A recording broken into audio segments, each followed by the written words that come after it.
Mini blog ಮಾಡಿ please. Daily video ಹಾಕಿ. ಅಣ್ಣ ಯಾಕೆ ವಿಡಿಯೋ ಹಾಕ್ತಿಲ್ಲ? ಅಣ್ಣ ಲವಲ್ ಬಿದ್ದಿದ್ದಾರೆ ಅದಕ್ಕೆ. ಇದು ನಿಜಾನಾ? ನೀವೇ ಮುಂದೆ ನೋಡಿ. ನಮಸ್ಕಾರ crazy people, welcome to day 8 of 100K follower challenge. ಬೆಳಗ್ಗೆ ಎದ್ದು ರೆಡಿಯಾಗಿ ಹೊರಗೆ ಹೊಂಟಿನಿ, ಆದ್ರೆ ಬಿಸಿಲು ಅನ್ನೋದು ಗಂಟೆ ಬಿದ್ದದ. ಅಲ್ಲಿಂದ ಹೊರಗ್ ಬಂದ್ರೆ ಟ್ರಾಫಿಕ್ ಜಾಮ್ ಅಂದು ಮೊದಲೇ ಕರಿಮಾರಿಗೆ ಕರಿ ಚಸ್ಮಾ ಹಾಕಿನಿ. ಈ ಬಿಸಿಲ ಇನ್ನೂ ಕರಿ ಮಾಡ್ತದ ಅನ್ಸುತ್ತ ನನ್ ಮುಖಾನ. ಅಲ್ಲಿಂದ ಸೀದಾ ನಾ ಬಂದಿದ್ದೆ ದ್ಯಾಬೇರಿ ವಾಗ್ದೇವಿ ಟೆಂಪಲ್ ಕ. ಅಲ್ಲಿ ನೋಡಿದ್ರೆ ಜನ ಸಾಗರ.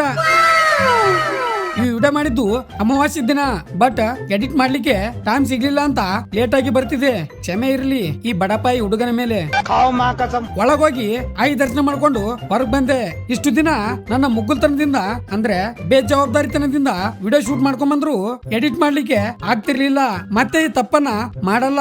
ನಿಮ್ಗೆಲ್ರಿಗೂ ನಗಿಸಿ ಎಂಟರ್ಟೈನ್ಮೆಂಟ್ ಮಾಡೋ ಕೆಲಸ ಮುಂದುವರಿಸ್ತೀನಿ. ಅಲ್ಲೇ ಪ್ರಸಾದ ತಗೊಳಕಂತ ಬಂದಿನಿ ನಮ್ಮ ಚಿಕ್ಕಮದರ್ ಇಂಡಿಯಾ ಮತ್ತ ತಂಗಮ್ಮ ಜೊತೆ. ಆಮೇಲೆ ಬಿಜಾಪುರ್ಗೆ ಹೋಗ್ಬೇಕು ಅಂದ್ರೆ ತಗೊಳ್ ಬಿಸಿಲ್ರಿಪ್ಪ, ಅದಕ್ಕೆ ಸುಮ್ಮ ಕುಂತ್ ಬಿಟ್ಟಿನಿ ಬಿಸಿಲಿಗೆ ಅಂಜಿ. ಅಲ್ಲಿಂದ ಬಂದು ಸಂಜೆ ತನಕ ಮಲ್ಕೊಂಡು ಸಂಜೆ ಮೇಲ್ ಬಂದ್ ನೋಡಿದ್ರೆ ಗಾಳಿಪಟ ಆರಿಸ್ತಾ ಇದ್ದಾರ. ನಾನು ಆರಿಸ್ಬೇಕಲ್ವಾ ಅಂತ ಅನ್ಕೊಂಡು ಅಂಗಡಿಗೆ ಬಂದಿನಿ ಮನಿ ಸಾಮಾನ್ ತಗೊಳಕ. ಹ್ಯಾಪಿ ಬರ್ತ್ಡೇ ಟು ಯು ಚಿನ್ನ.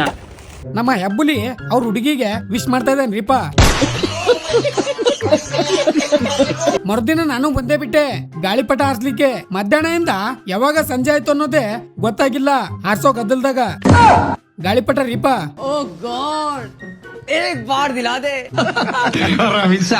ಇವತ್ತಿನ ವಿಡಿಯೋ ಏನ್ ಮಾಡಮು, ಇನ್ಮೇಲಿಂದ ರೆಗ್ಯುಲರ್ ಆಗಿ ವಿಡಿಯೋಸ್ ಗಳು ಬರುತ್ತೆ, ಡೋಂಟ್ ವರಿ ಅಂತ ಹೇಳ್ತಾ ಹಂಗೆ ಇವತ್ತಿನ ಥಾಟ್ ಕೇಳ್ರಿ ಹೋಗ್ಲಿ.